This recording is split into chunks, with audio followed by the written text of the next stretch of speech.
నేను ఒక వైద్యుకి వెళ్ళినాడు తెలుగు బ్రాహ్మణ్ ఫ్యామిలీలో పుట్టాను. నాకు తట్టుకోలేనంత సివియర్గా న్యూమోనియా వచ్చింది. గ్యాస్ట్రైటిస్ ప్రాబ్లం ఉంది. తింటూ ఉంటే మింగలేకపోతున్నాను. సన్నగా అయిపోయాను. అసలు స్కెల్టనే. గుళ్ళకి వెళ్ళడం స్టార్ట్ చేశాను. హోమాలు యజ్ఞాలు అన్నీ చేస్తున్నాను. ఎలోపతి ట్రై చేశాను, హోమియోపతి ట్రై చేశాను, న్యాచురోపతి, ఆయుర్వేద, ఏమీ పనిచేయలేదు. సివియర్ యాంగ్జైటీ వచ్చింది, గాబరా వచ్చింది. చచ్చిపోతున్నాను అయిపోయింది, నా పరిస్థితి అయిపోయింది. ప్లీజ్ గాడ్ నన్ను కాపాడండి దేవుడా ప్లీజ్ అలా అంటూనే ఉన్నాను. నిద్రలోకి జారిపోయాను.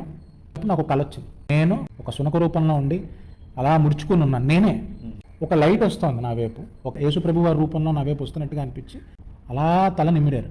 దగ్గరికి తీసుకున్న టక్కని లేచాను. నేను జనరల్గా నేను ఎక్కువసేపు నించుంటే నాకు హార్ట్ రేట్ పెరిగిపోయి బ్రెత్లెస్నెస్ వచ్చేస్తుంది. ఆ టైంలో వచ్చేసేది లేదు, నార్మల్గానే ఉన్నాను. ప్రే చేశాను, గాడ్ ప్లీజ్ నేను మింగగలగాలి, నార్మల్గా తినగలగాలి, ప్లీజ్ గాడ్.